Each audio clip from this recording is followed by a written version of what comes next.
नारी के हर स्वरूप की महिमा बड़ी अपार। जिस घर में होती नहीं नारी का सम्मान, देवी पूजन व्यर्थ है, व्यर्थ वहां सब दान।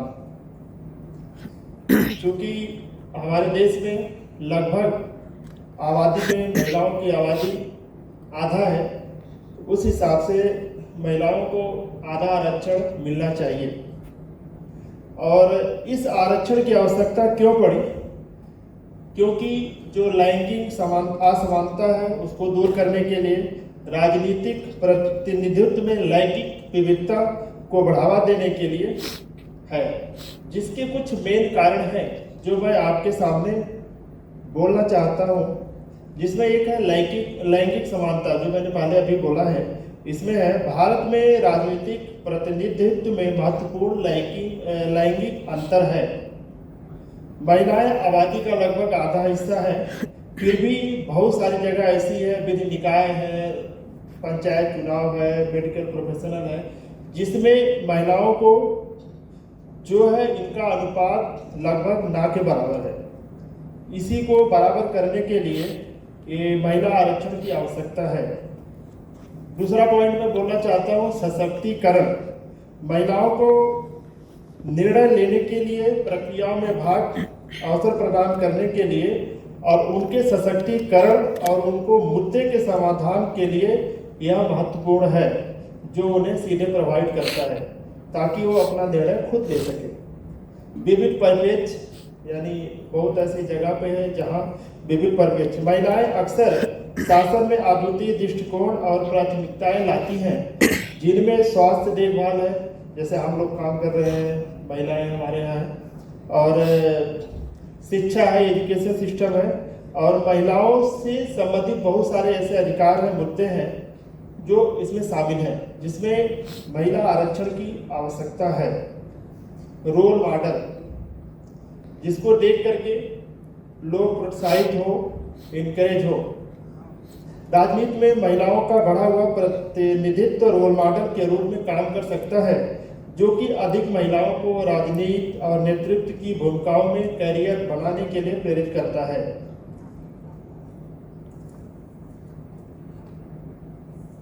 और सबसे अच्छी बात यह है कि मैं बताना चाह रहा हूँ कि अभी कल ही नारी आरक्षण की आवश्यकता के लिए संसद में बिल पास हुआ है, जिसका नारी शक्ति बंधन विधेयक, जो कि नारी महिलाओं को उनके उत्थान के लिए यह बिल आया है, जिसमें राज्यसभा लोकसभा में पास हो गया है।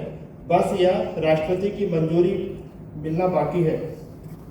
अंत में मैं कहना चाहूँगा, मीरा की अमर शक्ति जहर से मर नहीं सकती, झांसी वाली रानी किसी से डर नहीं सकती, मदर टेरेसा, कल्पना हो या सानिया मैरी, असंभव क्या है दुनिया में जो नारी कर नहीं सकती। धन्यवाद। आप में अथाह सागर है, जो जरूरतमंद की हर मूलभूत बुनियादी मांगों से लेकर उसके व्यक्तिगत भरण पोषण को सुनिश्चित करता है और समाज में उसे गर्व से जीने के मार्ग को परिभाषित करता है। तो क्या महिलाओं के आरक्षण की वाकई इतनी आवश्यकता है? अगर तथ्यों को खगोला जाए तो यह न्याय संगत लगता है। भारत देश, जिसमें 140 करोड़ लोग हैं, उसमें महिला देश की आबादी का लगभग आधा हिस्सा है, फिर भी समानता के नाम पर कुछ ही खुशनसीब महिलाएं हैं जो अपने सपनों को हकीकत में बदलने में कामयाब हो जाती हैं। अन्य महिलाएं कभी त्याग के नाम पे, तो कभी शोषण के नाम पे, कभी अपने परिवार को पालने के नाम पर, कभी रीति रिवाजों के नाम पर अपने सपनों को सिर के विस्पान की तरह सिर्फ पी कर रह जाती हैं। बेशक भारत देश जो देवी देवताओं के वास का प्रमाण है, ऐसे देश में अभी भी पुरुष अपनी संकुचित पुरुष प्रधान धारणा से बाहर नहीं निकला है, जो महिलाओं को चार दीवारी से बाहर देखने में अपने अहंकार को ठेस रखते हुए से सोचता है। इन सब कारणों का मूलभूत इलाज महिला सशक्तिकरण है, और इस राह में मौजूदा सरकार ने विशेष सत्र बुलाकर इस बिल को जो पारित किया है, यह केवल काबिल तारीफ नहीं, यह एक ऐतिहासिक निर्णय है। हम अपनी मानसिकता इसी तथ्य से समझ सकते हैं कि यह बिल 27 सालों से संसद में लंबित था। अभी संसद में 78 महिला सांसद हैं, जो 553 का 15% से भी कम है। उम्मीद है इस बिल के पारित होने से महिला सशक्तिकरण की ठोस बुनियाद का शंखनाद होगा और आने वाले समय में सभी अवसरों में महिला पुरुष की समानता से भागीदारी होगी और उनकी सुरक्षा में एक न्यायोचित कदम उठाया जाएगा। यद्यपि संगठित क्षेत्रों में महिलाओं को बराबर अधिकार सुनिश्चित किए गए, पर असंगठित क्षेत्रों में महिलाओं को अभी भी कई मुश्किलों जैसे कम वेतन और अन्य सुझावों का सामना करना पड़ता है। अब इस तरह की उम्मीद की किरण जगी है। इस तरफ महिलाएं जब एक परिवार में पुरुष का समानता से साथ देती हैं तो देश की प्रगति में क्यों नहीं। इतिहास गवाह है, महिलाओं को जब भी जो भी मौका मिला, चाहे वो घर गृहस्थी हो, चाहे वो राजनीति हो, बैंकिंग हो, सुरक्षा हो, खोज हो, सब में महिलाओं ने अभूतपूर्व सफलता पाई है। इंदिरा गांधी का नाम स्वर्ण अक्षरों में आज भी हमारे दिलो दिमाग में चिन्हित है। चंद्रयान के आदित्य L1 मिशन की सफलता का राज जैसे जटिल प्रोजेक्टों का इंचार्ज निगार साजी को बनाया गया है, जो कि एक महिला है। भारत लक्ष्मीबाई से लेकर इंदिरा गांधी, मदर टेरेसा और अन्य कितने ही नामों से अपने इतिहास को गौरवान्वित कर चुका है और जिसे अब नया आयाम देने की आवश्यकता है। और महिला आरक्षण अब भारत के बुनियादी विकास में मील का पत्थर साबित होगा, जब यत्र तत्र सर्वत्र नारी शक्ति का विपुल होगा। धन्यवाद। सबसे मजबूत कड़ी है और बिना महिलाओं के सहयोग से हमारा समाज किसी भी तरह विकास नहीं कर सकता। डॉक्टर अंबेडकर जी ने कहा था, मैं एक समुदाय की प्रगति को महिलाओं की प्रगति की डिग्री के साथ मापता हूँ। आज 19 सितंबर 2023 की ये तारीख इतिहास में अमर तत्व प्राप्त करेगी। आज इस ऐतिहासिक मौके पर नए संसद भवन में सदन की पहली कार्यवाही के अवसर पर देश के इस नए बदलाव का आह्वान किया है, जिसका नाम नारी शक्ति वंदन अधिनियम रखा गया है। आज की महिला हर क्षेत्र में उल्लेखनीय सफलताएं प्राप्त करते हुए आसमान की बुलंदियां छू रही हैं। संसद में महिलाओं को आरक्षण देकर उनके योगदानों के बदले में उनको दिया जाने वाला सबसे बड़ा सम्मान है। इस बिल से महिलाओं को बराबरी का दर्जा प्राप्त होगा। राजनीति में महिलाओं की स्थिति भी पुरुषों के समान हो सके, इसकी मांग सन 1931 से ही चल रही है। वर्ष 2019 के लोकसभा चुनाव में कुल 82 महिलाओं ने ही जीत दर्ज की थी। लोकसभा की 543 सीटों में से 78 महिलाएं होने का मतलब है कि इनकी भागीदारी हुई केवल 14.4%। राष्ट्रीय संसदों से आंकड़े जुटाने वाली अंतर्राष्ट्रीय संस्था IPU पार्लिन के मुताबिक राज्यसभा के 246 निर्वाचित सांसदों में से 25 महिलाएं ही हैं। इस तरह भारतीय संसद के उच्च सदन में महिलाओं की भागीदारी केवल 10% हुई। इस आंकड़े से साफ जाहिर होता है कि संसद में महिलाओं का आंकड़ा कितना कम है। इस बिल के पारित होने से देश की महिलाओं का विकास होगा और महिलाओं से संबंधित समस्याओं का भी हल निकल सकेगा। धन्यवाद। आज के भाषण का शीर्षक भारत में महिला आरक्षण की जरूरत। अर्धनारीश्वर स्वरूप शंकर का लिंग रहित समाज का प्रतीक है। नारी सृष्टि का केंद्र बिंदु जीवन उससे ही शुरू हुआ। आदमी को न जाने किस बात का खुद पे इतना गुरूर है। वैदिक काल से ही भारत में महिलाओं को स्थिति बहुत ही निम्न रही है और मध्यकाल आते आते और भी स्थिति दयनीय हो गई। उस बीच बहुत सारी कुरीतियाँ, बहुत सारी प्रथाएं जैसे कि सती प्रथा, पर्दा प्रथा आदि ने भारतीय समाज में महिलाओं की स्थिति को और भी बदतर और दयनीय कर दिया।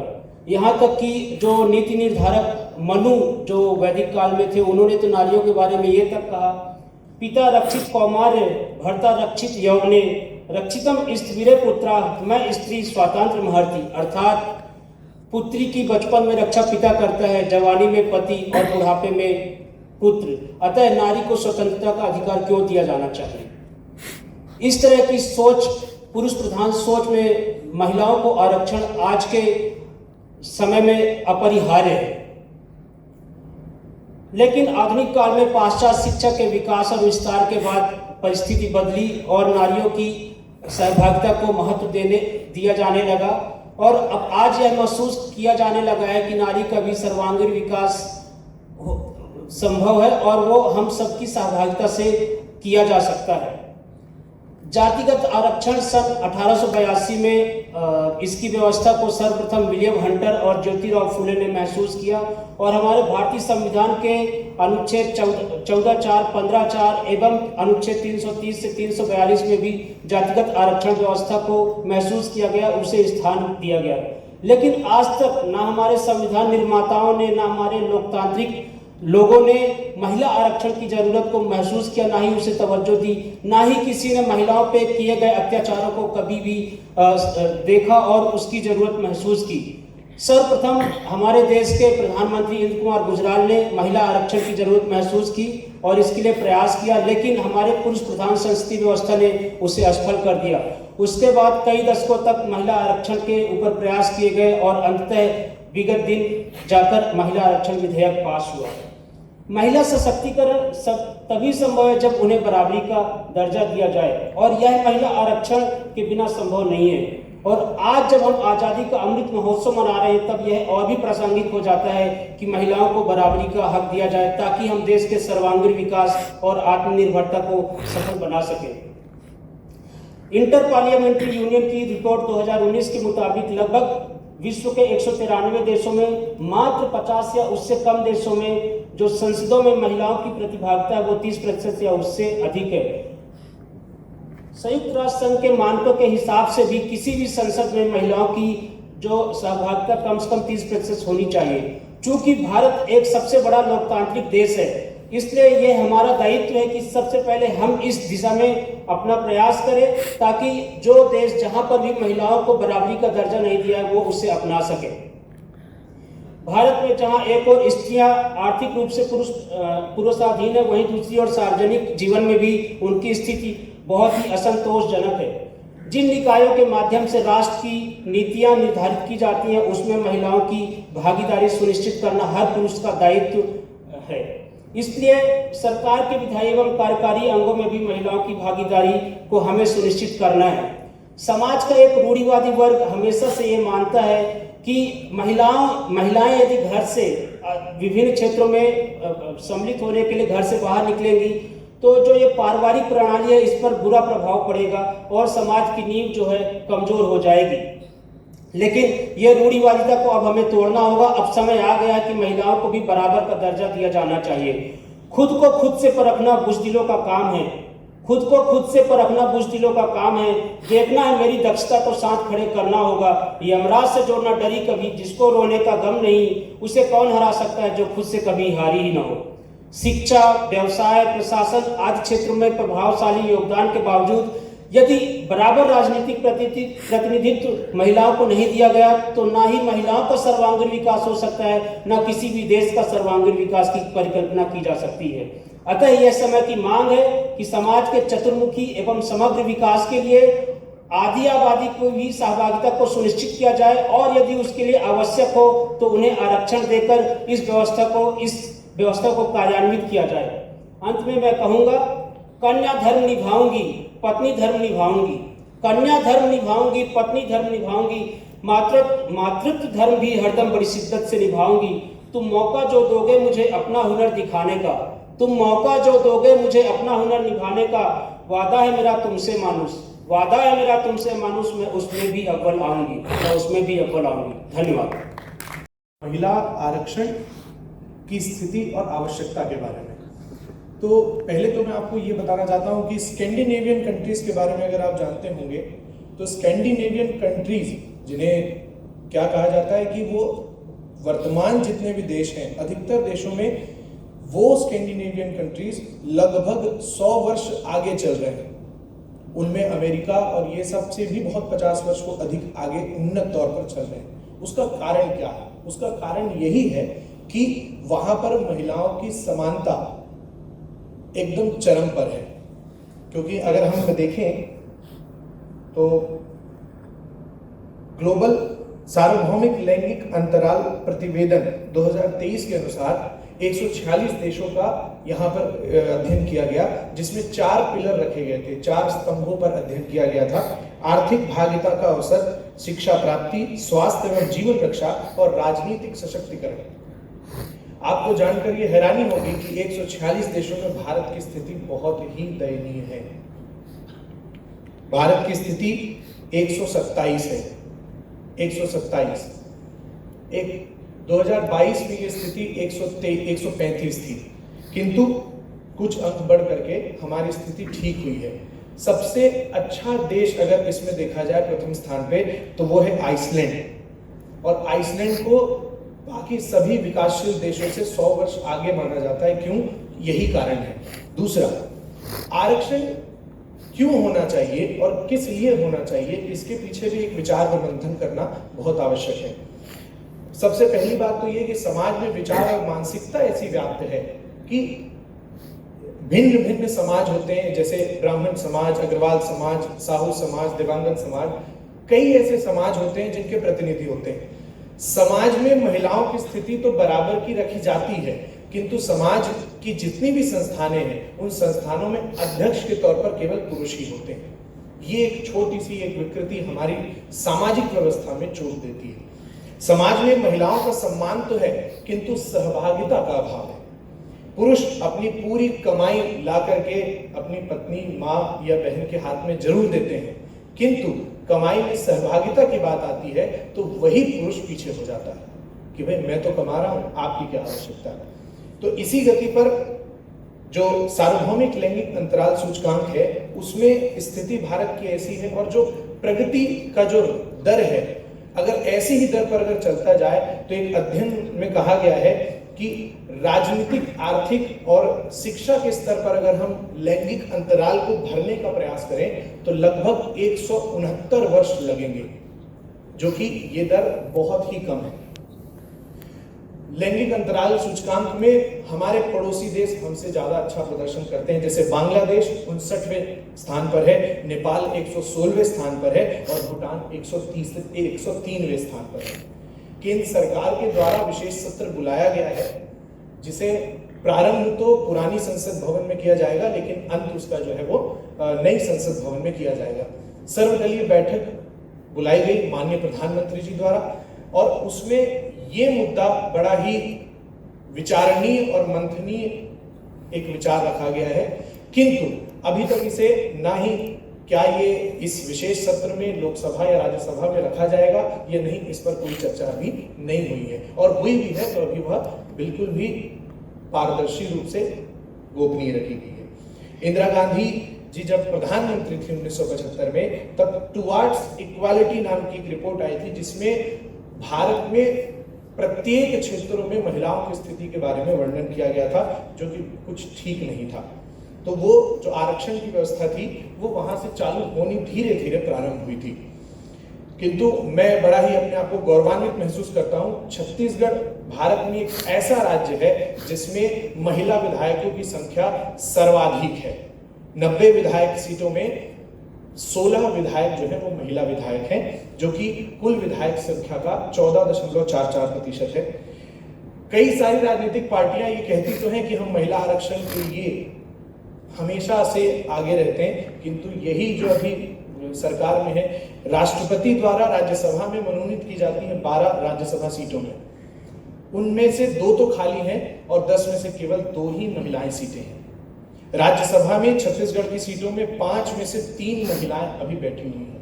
तो ये एक बहुत ही अच्छा प्रयास है छत्तीसगढ़ द्वारा, छत्तीसगढ़ महातारी और छत्तीसगढ़ शासन द्वारा, कि महिलाओं की सहभागिता को बढ़ाया जा रहा है। ये बिल्कुल भी हम इसमें किसी प्रकार का कोई किंतु परंतु नहीं कर सकते कि अगर आधी आबादी महिलाओं की है तो आधी व्यवस्था, आधा प्रशासन, आधा शासन भी महिलाओं की ही देखरेख में और महिलाओं के दृष्टिकोण से भी करना आवश्यक है।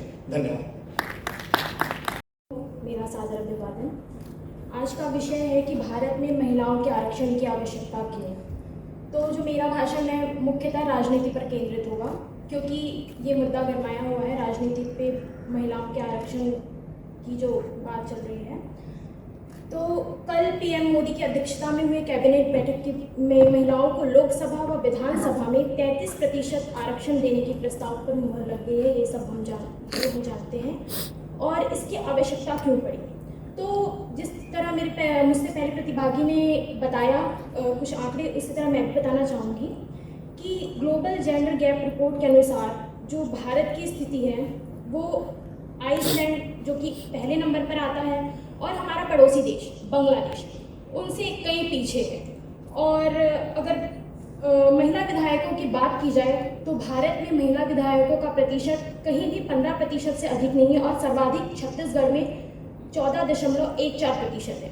और अगर विधानसभा की बात की जाए तो वो तो और भी बदतर है। तो ये कुछ आंकड़े थे जो महिलाओं की स्थिति पर प्रकाश डालते हैं।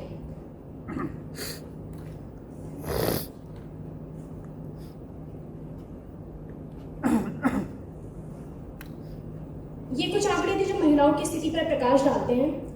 अब आगे व्यवहारिक दृष्टि से बात की जाए तो एक गाड़ी जिसमें 4 चक्के लगे होते हैं, केवल 2 चक्का काम करे और 2 ना करे तो क्या वो गाड़ी चल पाएगी? नहीं। उसी प्रकार एक देश में जहां आधी आबादी महिलाओं की है, हम ये कैसे सोच सकते हैं कि महिलाओं का प्रतिनिधित्व बहुत कम हो और वो देश प्रगति करे? ऐसा संभव नहीं है। तो इसीलिए हम जानते हैं कि महिलाओं के आरक्षण की व्यवस्था इसलिए भी है कि जहां सदियों से पितृसत्तात्मक सोच चली आ रही है, महिलाओं को कमतर आंका जाता है, महिलाओं को अवसर नहीं दिए जाते, वहाँ पे ये निश्चित है कि महिलाओं को आरक्षण तो देना ही होगा, तभी महिलाओं की स्थिति भविष्य में सुधरेगी। और हम जानते हैं कि जहाँ पे भी महिलाओं को मौका दिया गया है, उन्होंने स्वयं को साबित किया है, अपनी काबिलियत का लोहा मनवाया है। महिला पंचायती राज प्रतिनिधियों ने गांवों में समाज के विकास और समग्र भलाई के लिए सराहनीय काम किया है और उनमें से निस्संदेह बड़े पैमाने पर काम करना चाहिए, परंतु उन्हें मौका देना आवश्यक है और ये मौके के रूप में ही हम इस आरक्षण को देख सकते हैं। और पुरुषों व महिलाओं की समान भागी न केवल न्याय और लोकतंत्र के लिए अहम है, बल्कि यह सुव्यवस्थित मानव अस्तित्व के विकास के लिए भी आवश्यक है। मैं अंत में यही कहना चाहूँगी कि जिस प्रकार पुरुषों ने महिलाओं को पितृसत्तात्मक सोच, कमतर आंकने की वजह से गर्त या हाशिए में पहुँचाया है, अब उन्हें अपने स्तर पर लाने के लिए सीढ़ी भी उन पुरुषों को ही देनी पड़ेगी और वही सीढ़ी एक तरह से आरक्षण कही जा सकती है। तो इस प्रकार आरक्षण की आवश्यकता सही है। कुछ लोगों का मत इसके विरोध में इसलिए है, कहा जाता है कि यह समानता का विरोध होगा, पर यह समानता का विरोध नहीं है। हमारे संविधान में जहाँ एक और समान अवसर की बात की जाती है, वहाँ दूसरी ओर वंचित वर्गों के कल्याण की भी बात की जाती है। और हम यह बहुत अच्छे से जानते हैं कि महिलाएं हमारे देश में वंचित वर्ग में ही आती हैं। तो इस प्रकार अंत में मैं यही कहना चाहूँगी कि हे पुरुषों, जिस महिलाओं को आपने गर्भ में पहुँचाया है, सीढ़ी भी आपको ही देनी पड़ेगी। और समस्त प्रतिभागी, आप सभी का स्वागत करता हूँ। आज का आशु भाषण में भारत में महिला आरक्षण की आवश्यकता। आज भारत में महिलाओं की आरक्षण की आवश्यकता 73 और 74 संविधान संशोधन में पंचायत और नगर निकायों में महिलाओं के लिए 1/3 सीट आरक्षित की गई थी। महिला हमारे समाज की सबसे मजबूत कड़ी है और बिना महिलाओं के सहयोग से हमारा समाज किसी भी प्रकार का विकास नहीं कर सकता। महिला के आरक्षण के भारतीय संसद में प्रस्तुत की गई विधेयक है, जिसमें संसद में महिलाओं की भागीदारी 33% सुनिश्चित माना गया है। सैकड़ों साल से हमारे समाज में बड़े वर्गों में महज उन जाति के कारण पढ़ने और आगे बढ़ाने के अवसर से वंचित रखा गया है। उस अन्याय को भरपाई सुधारने के लिए जो हमारे पूर्वजों से हुई, उसे सुधारने का मौका आरक्षण की व्यवस्था से मिलती है। पिछले कुछ वर्षों से महिलाओं की सुरक्षा का स्तर लगातार गिरता जा रहा है। इसका मुख्य कारण अपराधों में इजाफा। आज शिक्षा की आर्थिक विकास की कमी के कारण ग्रामीण क्षेत्र में महिलाओं और पुरुष में जमीन आसमान का फर्क दिखता है। अगर हम शिक्षा की बात करें तो केवल 2 राज्य केरल और मिजोरम का उदाहरण लीजिए। यहाँ महिला दोनों राज्यों में साक्षरता में दर पुरुष के दर के बराबर है। महिला में भारत में महिलाओं के अपराधों को देखा तो यहाँ बहुत लंबी है। इसमें महिलाओं के ऊपर तेजाब फेंकना, जबरदस्ती, वेश्यावृत्ति, यौन हिंसा, दहेज हत्या, अपहरण, भ्रूण हत्या, मानसिक उत्पीड़न आदि शामिल है। कड़े कानून बनने के बाद भी अपराधों की कमी दिन प्रतिदिन लगातार उछाल देखने को मिलता है। महिलाएं अपने आप को असुरक्षित महसूस कर रही है। महिला के लिए गंदे होते माहौल को बदलने की जिम्मेदारी सिर्फ सरकार की नहीं अपितु हम आम आदमी को भी है, ताकि हर महिला गर्व से अपने जीवन जी सके। धन्यवाद। जय हिंद, जय भारत, जय जय। मेरे साथियों सभी को मेरा नमस्कार। जैसा कि मधुरागी जी ने पहले कहा था कि ये शीर्षक बहुत ही व्यापक है, तो वास्तव में बहुत ही व्यापक शीर्षक है, क्योंकि ये केवल महिला आरक्षण बिल के बारे में नहीं है, ये भारत में महिला के आरक्षण के बारे में है, जो राजनीति के अलावा कई जगहों पर लागू होता है। तो हो सकता है कुछ लोग मुझे रूढ़िवादी समझें इस बारे में, पर राजनीति के अलावा मैं नहीं चाहूँगा कि लिंग के आधार पर आरक्षण दिया जाए। वैसे भी हमारे समाज में जाति के आधार पर आरक्षण है। अगर लिंग के आधार पर आरक्षण दिया गया तो उदाहरण स्वरूप अगर मैं कहूँ कि इस एम्स में अगर सीट 108 या 110 है MBBS में, तो उसमें से लगभग आधी सीट महिलाओं के नाम पे हो, तो आप इसका अनुमान लगा सकते हैं, इसको एक्स्ट्रापोलेट कर सकते हैं कि समाज के बाकी जगहों में से कितनी दिक्कत होगी। तो चूंकि शीर्षक ये था कि भारत में महिला का आरक्षण, मैं केंद्रित करना चाहूंगा भारतीय राजनीति में महिला का आरक्षण, क्योंकि वो अलग मुद्दा है जो वाद विवाद किया जा सकता है जिसपे। तो जैसा कि मुझसे पहले आने वाले काफी लोगों ने इसके तथ्यों के बारे में बताया है, मैं बस इतना कहना चाहूंगा कि महिला सांसद की संख्या की अगर बात करें तो भारत में 11% है। अफगानिस्तान में, जिसकी स्थिति आप जानते हैं तालिबान से पहले और तालिबान के बाद भी, तो जब तक तालिबान का आगमन नहीं हुआ था तब वहाँ 27% थी, जो कि भारत से 16% ज्यादा है। पाकिस्तान में 20%। हम हर बात में मजाक में या तथ्यों के तौर पे पाकिस्तान का मजाक उड़ाते हैं, पर आप सोच सकते हैं हम 11% महिलाओं के साथ अपने राजनीति में है, जबकि वो 20% के साथ है। सऊदी अरेबिया, जहां कहा जाता है कि महिलाओं को बुर्के में रहना पड़ता है, बहुत सारी रुकावटें हैं उनके लिए, हालांकि देश बहुत ही आगे बढ़ चुका है, पर वहाँ महिलाओं की स्थिति अभी भी गमगीन है। वो भी 19% महिलाओं के साथ राजनीति में है। तो आप समझ सकते हैं भारत इन सबसे पीछे है। वैश्विक लैंगिक अंतराल रिपोर्ट की अगर बात करें तो 2019 में जहां पे महिला मंत्री की संख्या राजनीति में, भारतीय राजनीति में 23.1% थी, वो 2021 में घट के 9% हो गई। जबकि इसका बिल्कुल उल्टा हुआ लिंग के आधार पर अगर हम बात करें, 1000 पुरुषों की तुलना में 1020 महिलाएं थी, जिसकी हम बहुत खुशी मना रहे थे कि ये रेशियो पहली बार उल्टा हुआ है, जबकि राजनीति में इसका बिल्कुल ही विपरीत हुआ। राजनीति की बात कर रहा हूं तो भारत के संविधान के जो कुछ पंक्तियां हैं मैं आपके सामने कहना चाहूंगा। पहला शब्द है हम भारत के लोग भारत को एक संपूर्ण प्रभुत्व संपन्न समाजवादी पंथ निरपेक्ष लोकतंत्रात्मक गणराज्य बनाने के लिए तथा उसके समस्त नागरिकों को सामाजिक आर्थिक राजनीतिक न्याय दिलाने के लिए, बाकी जो पूरी लाइन है, हम में केवल पुरुष नहीं आते, महिलाएं भी आती हैं, बच्चे भी आते हैं, बुजुर्ग भी आते हैं। लोकतंत्र तभी स्थापित हो सकता है जब हर श्रेणी के लोगों की बात की जाए। अब अगर आवश्यकता की बात की जाए कि राजनीति में भारत की राजनीति में आरक्षण की आवश्यकता क्यों है, समान अधिकार, आत्मप्रतिनिधित्व, आत्मनिर्भरता, आत्मनिर्णय और आत्मसम्मान, ये 5 स्तंभ हैं जो भारत में महिलाओं को आगे बढ़ा सकते हैं। बजाय इसके कि हम महिलाओं को आरक्षण दें, हम एक नेता ऐसा खड़ा कर सकते हैं जो उनके लिए बात कर सके, जो उनके लिए निर्णय ले सके।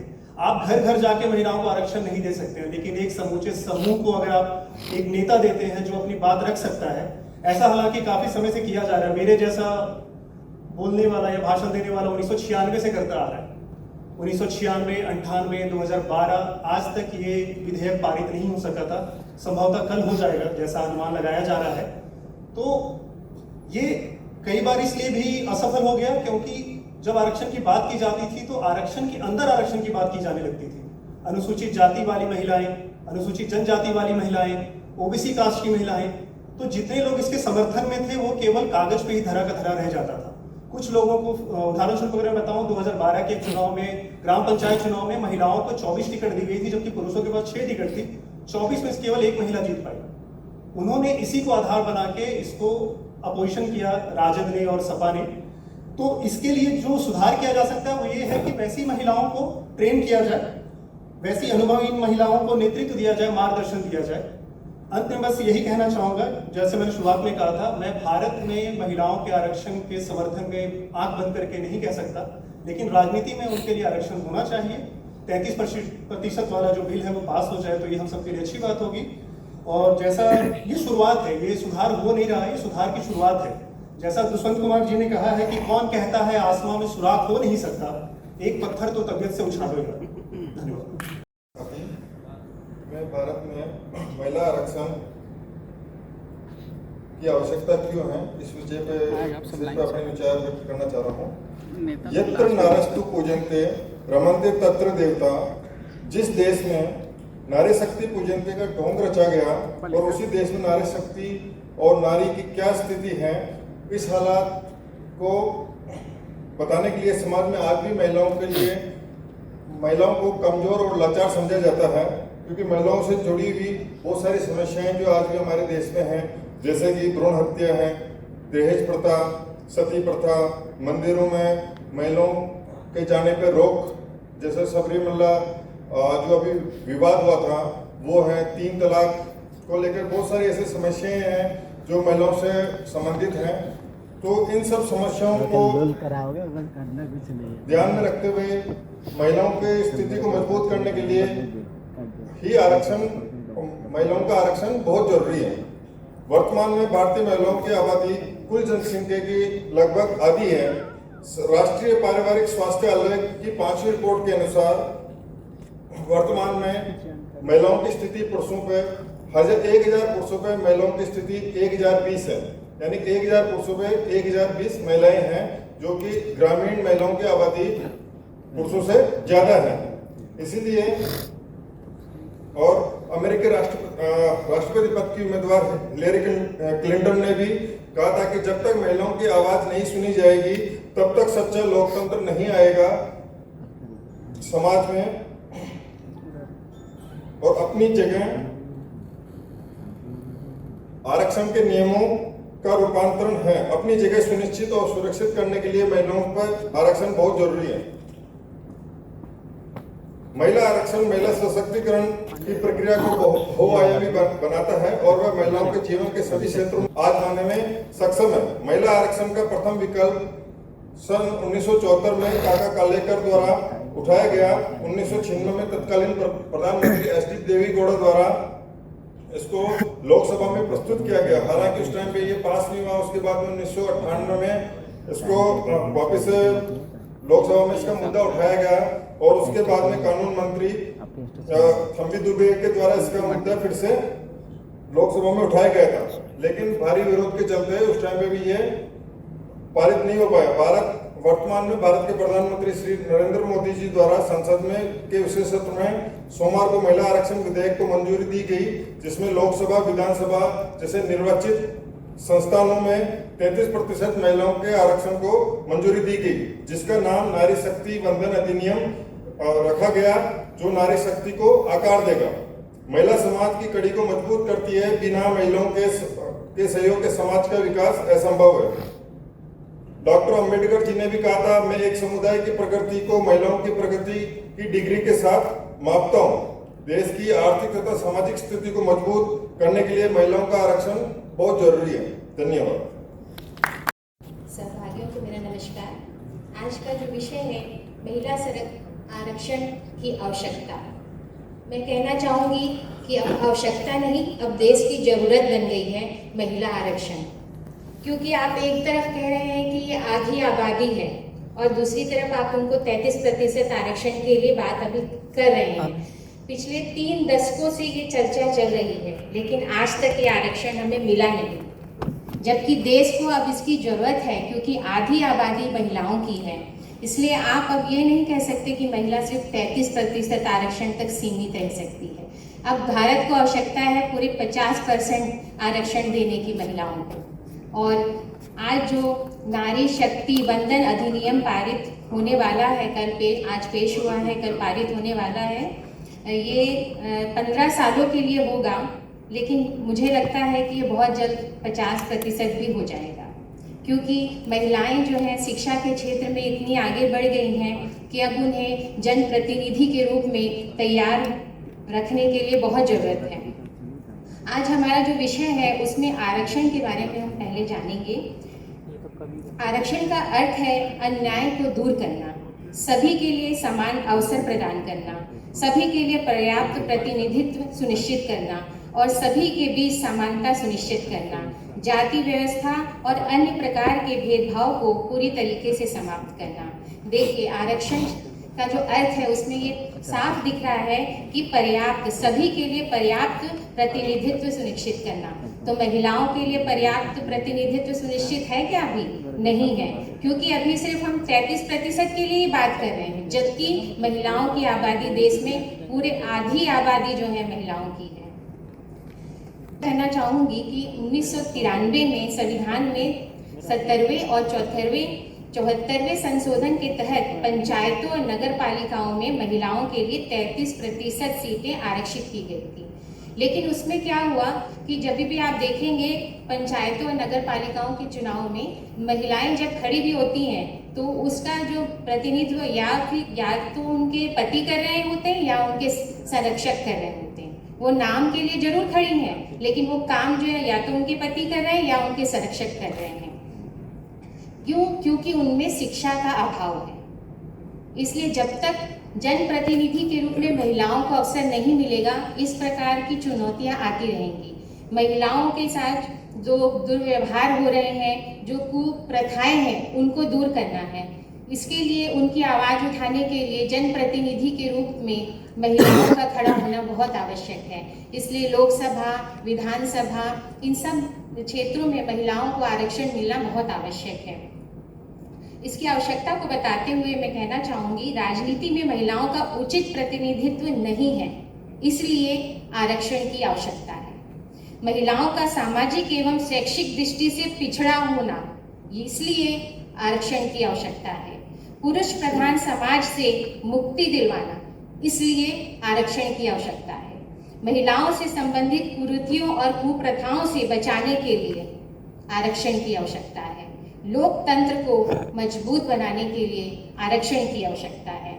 अतः महिलाओं के लिए लोकसभा, विधानसभा में आरक्षण करना बहुत आवश्यक है।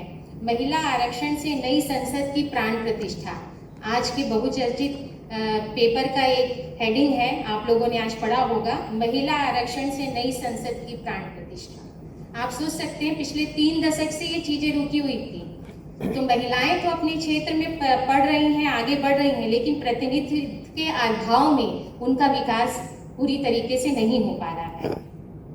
पहली बार ये मुद्दा 1974 में महिलाओं की स्थिति का आकलन करने वाली समिति ने उठाया था। 2010 में मनमोहन सरकार ने बिल को राज्यसभा में तो पास कर लिया, लेकिन लोकसभा में अटक गया। 2014 के घोषणा पत्र में भाजपा ने इसे शामिल किया। आज नए संसद की शुरुआत थी और मुझे पूरी उम्मीद है कि आने वाले समय में ये आरक्षण जरूर पास हो और महिला आरक्षण से जुड़ा हुआ बिल लोकसभा में पारित हो जाए। नारी शक्ति वंदन विधेयक 2013 लोकसभा में पूर्ण बहुमत के साथ पारित हो, यही आशा है। और आने वाले समय में जो पूरे देश की आधी आबादी है उसको सिर्फ 33% आरक्षण नहीं, पूरे 50% आरक्षण मिले, यही मेरी उम्मीद है। धन्यवाद। श्री आप सभी को मेरा नमस्कार। आज का विषय है भारत में महिला आरक्षण की आवश्यकता। मेरा जहाँ तक मानना है कि महिलाओं को आरक्षण मिलना चाहिए। जिस प्रकार माता के लिए बेटा बेटी समान होता है, उसी प्रकार देश के लिए पुरुष और महिलाएं का समान महत्व है। हमारे समाज में समाज की महिलाएं मजबूत कड़ी है और बिना महिलाओं के सहयोग से हमारा समाज किसी भी प्रकार का विकास नहीं कर सकता। आज जीवन के हर क्षेत्र में महिला पुरुष के साथ केवल कंधे से कंधा मिलाकर काम कर रही है, बल्कि सेना एवं अंतरिक्ष विज्ञान जैसे अत्यंत महत्वपूर्ण क्षेत्रों में भी उल्लेखनीय सफलताएं प्राप्त करते हुए आसमान की बुलंदियां छू रही है। महिलाओं को हर क्षेत्र में आरक्षण दिया जाना चाहिए, वो भी 50%। मेरे हिसाब से महिलाओं को आरक्षण देकर हम न केवल इनको उचित अधिकार देंगे, बल्कि ये इनके योगदान के बदले में इनको दिए जाने वाला सबसे बड़ा सम्मान होगा। इस देश में नारी को अबला जैसे शब्दों से संबोधित करने की परंपरा चली आ रही है। जिसे हम पूर्व समाज की हीन मानसिकता कह सकते हैं। वो भूल जाते हैं कि राष्ट्र के निर्माण में देश की आज़ादी के लिए सरोजनी नायडू, विजय लक्ष्मी पंडित, लक्ष्मीबाई जैसी कितनी नारियों ने अपना सर्वोच्च योगदान दिया। मैं अपने शब्दों को विराम देते हुए कहना चाहूँगा कि आरक्षण महिलाओं की आवश्यकता ही नहीं, अधिकार है। जय हिंद। हिंदी पखवाड़ा दिवस पर पधारे हुए सभी अतिथिगण, वरिष्ठ अतिथिगण और मेरे साथियों सभी का ही दिल से स्वागत करता हूँ। आज का आशु भाषण का विषय है भारत में महिला आरक्षण की आवश्यकता। सबसे पहले अपने को आरक्षण को समझना होगा कि आरक्षण क्या है। सदियों से विशेष वर्ग के लिए उनको शोषित किया गया, उनके सामाजिक विकास को निम्न स्तर पर रखा गया, उनके लिए संविधान में विशेष प्रावधान किया गया कि ताकि रियासत देके देश के मूल धारा में उनको जोड़ा जा सके। जैसे अनुच्छेद 15(1) में उल्लेख है किसी के मूल वास, किसी जाति, किसी के लिंग के आधार पर भेदभाव नहीं किया जा सकता। इसी आगे अनुच्छेद 15(3) में लिखा हुआ है कि महिला और बच्चों के उत्थान के लिए उनको विशेष तौर पे रियासत दिया जा सकता है। तो ये संविधान पे संशोधन होते रहते हैं और सुप्रीम कोर्ट है उनकी विचारधारा की बदलाव होती रही है। जैसे पहले सुप्रीम कोर्ट ने बोला कि 50% से ज़्यादा आरक्षण नहीं हो सकता है। अभी संशोधन 103 2019 में जो हुआ, और आप जो संविधान संशोधन होते हैं वो 3% के तहत संशोधन होते रहते हैं। तो 103 में EWS को 10% अलग से। मुख्य बिंदु पे आना चाहूँगा कि महिलाओं के आरक्षण की जरूरत क्यों है। एक्चुअली ये राजनीति के जो अपने कार्यपालिका और न्यायपालिका है उसमें तो हम महिलाओं को आरक्षण दिया है, पर जो विधायिका पालिका है उसमें महिलाओं का कोई अधिकार नहीं था, क्योंकि अपना देश पुरुष प्रधान देश रहा है। इस कारण हम जो महिलाओं को, जैसे मेरे गांव की बात बताता हूँ कि आज भी सरपंच है वो पर्दा लगा के बात करती है घूंघट में, और उसका जो मुखिया है वो गांव का सारा संपत्ति ही संभालता है। तो मैं ये कहना चाह रहा हूँ कि राजनीतिक प्रत्याशी में इतना अच्छे रुचि क्यों नहीं है, अच्छे लोगों क्यों नहीं आना चाहते। तो अगर महिला भी शिक्षित होगी और अपना समाज भी शिक्षित होगा और राजनीति के प्रति अपनी जो विचारधाराएं हैं, जो अपने किसी राजनीति को गंदी तौर पर देखा जाता है, वो बदलाव करने की जरूरत है ताकि महिला भी उस चीज में आगे आए और महिलाओं को हम साथ दे सके। इसी के विराम के साथ मैं अपने शब्दों को विराम देना चाहूँगा। धन्यवाद। उन्होंने सबने अच्छा ही किया है, अच्छा वक्तव्य दिया है, अपने मुद्दे रखने की कोशिश की, लेकिन हम क्या एक्सपेक्ट करते हैं, कैसे जज करते हैं, मैं उसके बारे में समय सीमा के बारे में बोलूँगा। हाँ, उनको फुल मार्क्स दिए गए जिन्होंने समय सीमा जो 2.5 मिनट था पूरा किया। उससे आगे 3 मिनट के आगे जो चले गए उनके थोड़े मार्क्स घट गए, और क्योंकि समय सीमा के बाहर चले गए वो। दूसरा तथ्यपरक था। हम देखते हैं कि आप फैक्ट्स 2-3 प्रतिभागियों ने फैक्ट्स जो है ना समय सीमा पूरी होने के बाद रखने की कोशिश की है, तो उसमें फायदा नहीं होता है। आपको तथ्य रखने हैं तो आप शुरुआत में रखिए, तो आपके हम उसको जजिंग तो 2-2.5 मिनट में पूरा हो जाता है। तो आप 3 मिनट्स में फैक्ट्स रख के कोई फायदा नहीं है, तो आप तथ्य को पहले रखने की कोशिश कीजिए। प्रासंगिकता के बारे में बोलना चाहूँगा कि सब लोगों ने प्रासंगिकता को अच्छे से बताया, यहाँ पे सभी ने अच्छा किया। इसमें स्पष्टता, बहुत लोगों की भाषा मधुर वाणी है तो उनको फायदा मिला इस बात का। और शब्दों का चुनाव यहाँ पे इस व्यासपीठ पे आप देखिए कि आप पॉजिटिव शब्द कीजिए, किसी की निंदा ना करें, ठीक है। तो पॉजिटिव आप फैक्ट्स रखेंगे तो आपको बेहतर तरीके से आकलन किया जाता है। आप अगर किसी की निंदा करती है या किसी के बारे में तो वो एक अलग इम्पैक्ट आता है। Thank you.